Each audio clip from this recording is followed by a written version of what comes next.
Mr. Tiner, let's just talk real briefly about your early years, and then let's get into your war record here. Mr. Tiner, you were born September 28th, 1915. So in 3 days, you'll be 100 years old. And you're born in Jones County, Texas. In 1933, Mr. Tiner graduated from Goodman High School, had 12 people in his class. In 1939, you were graduated from the Texas A&M, correct? Correct.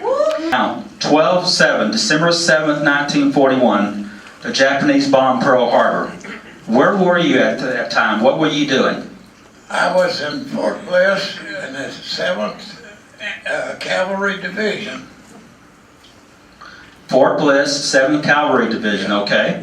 And then I know later on, the next year in 1942, you went to Fort Riley, Kansas. Why did you go to Fort Riley? I went to Fort Riley to work on getting a commission.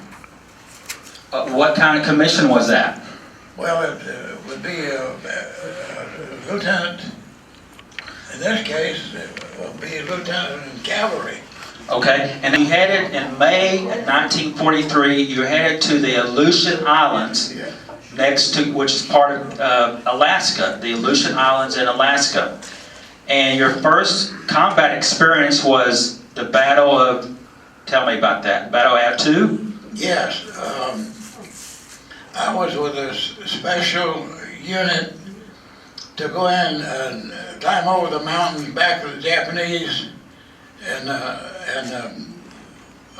attack the Japanese so that the infantry could land a little safer in Holt's Bay. Now, we had another platoon that landed at a different place, and so we would be behind the Japanese and on the flank.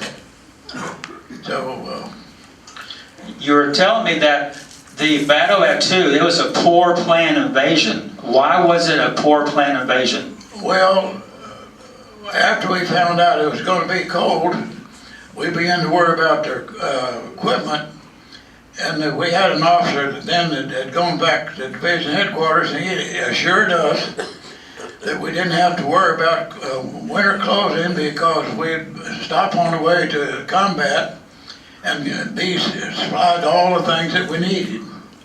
Okay, you were in the Marshall Islands, Yeah. and you were at Kwajalein Island, Gay Island, Chance Island, and another one, I believe it's pronounced Big Gay Island. Tell us what happened, because you made some history there. Well, I don't know why I was picked that Marshall Island had a circle, Everybody can hear okay? a whole bunch of little islands, and they're joined together by reefs. And there's one gateway where deep water ships get through. And my mission was to take a small detachment, 2 platoons, and capture Gay Island at daybreak so that the ships could get in and land on the inside instead of outside where the Japs were pointing their big guns. And also the ships could come in there and be safe from torpedo boats and things. Okay, so it was a nighttime invasion Yes. of Gay Island. I was on a converted destroyer, and we pulled away from the convoy because we had a mission to capture that guarding the gateway to the lagoon. We had supposed to get it at daybreak. Okay. And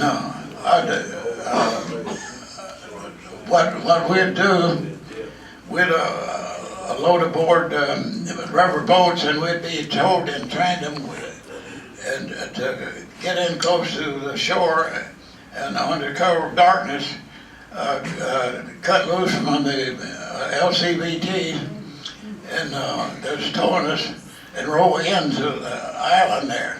Okay. Well, everything went fine until we were out, and we couldn't even, when we started loading aboard the ship to get in the rubber boats, we couldn't even see anything. It's still dark and a long ways out there. So on the way in, I had a tower, a lookout tower, now, and I was supposed to get at daybreak. And so when we got towed in close enough, I looked up and I saw that tower with that lookout tower guarding the pass, and they were putting us too far left. And I told the coxswain there, I said, listen, you can't put us on the island where you're going, because half of our troops are going to land on us. It's undefended, but part of our troops are going to be landing there. We'll be fighting each other. And he said, well, you'll have to get permission from the captain, because I can't change you without permission. And I said, I had to break radio silence, and I told the captain what they're doing. And so they changed changed where we were going to land. And we actually were delayed and all that.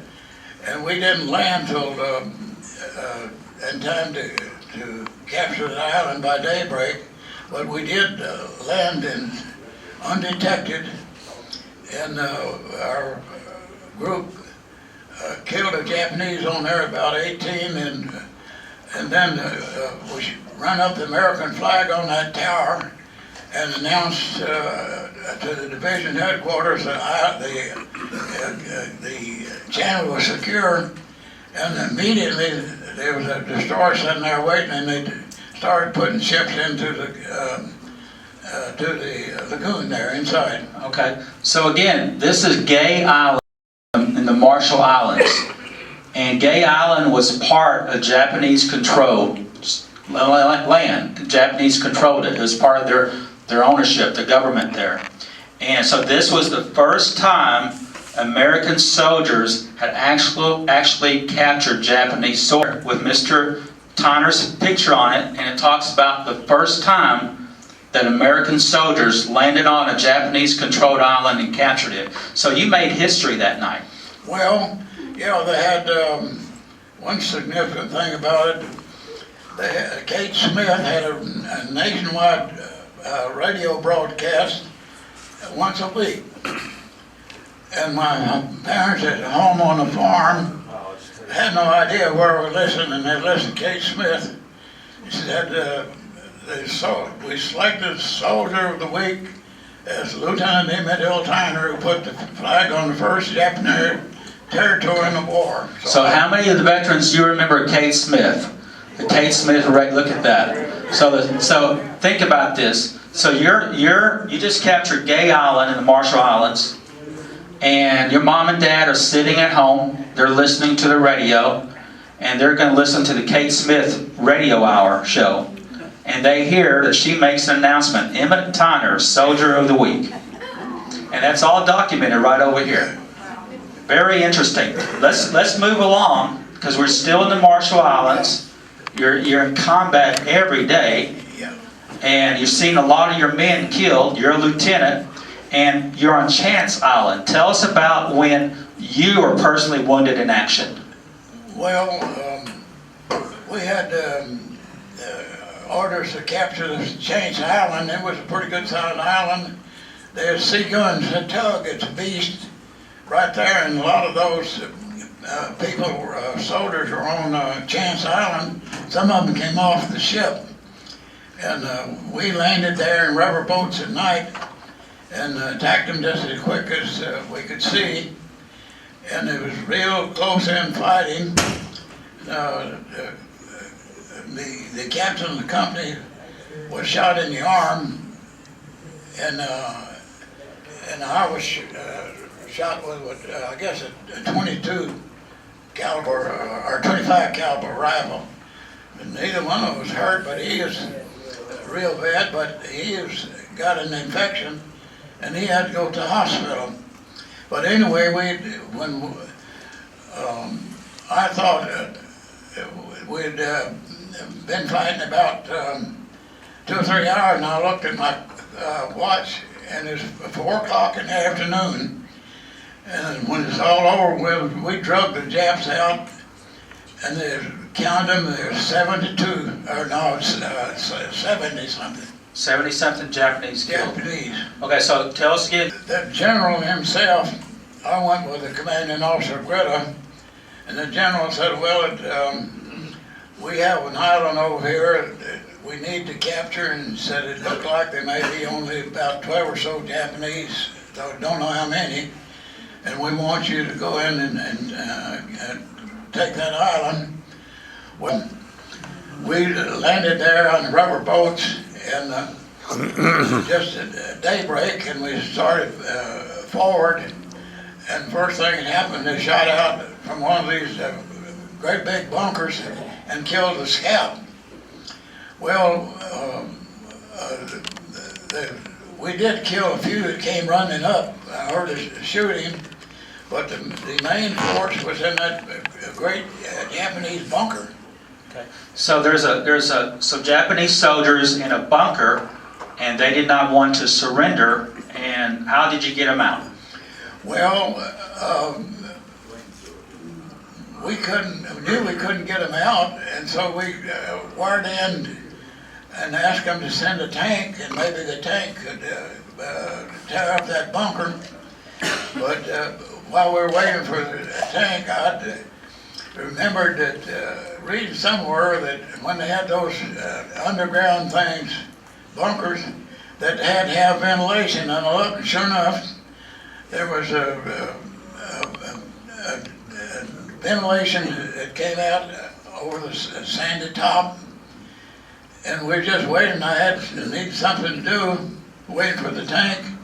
I took those 3 concussion grenades and wrapped them tightly around the stick, and I crawled up on top of the bunker and tried to jam it down through the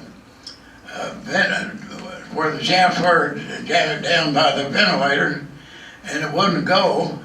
And I just had to, after I pulled the trigger, I had about, I didn't know whether it was a 5-second grenade or 3 grenade. So you got to run pretty fast. Yeah, so when it didn't go, I really did get away from there. And when it exploded, it blew a big hole in that bunker. And we started, some of them tossed some grenades in, and they lined up inside. And we were sitting all around, and all of a sudden they came running out. They were really mixed up, all of us just sitting around, and everybody was surprised that they come running out in tandem and shooting. They didn't holler banzai, as a lot of us supposed to do. But anyway, they were just really victims. Yeah.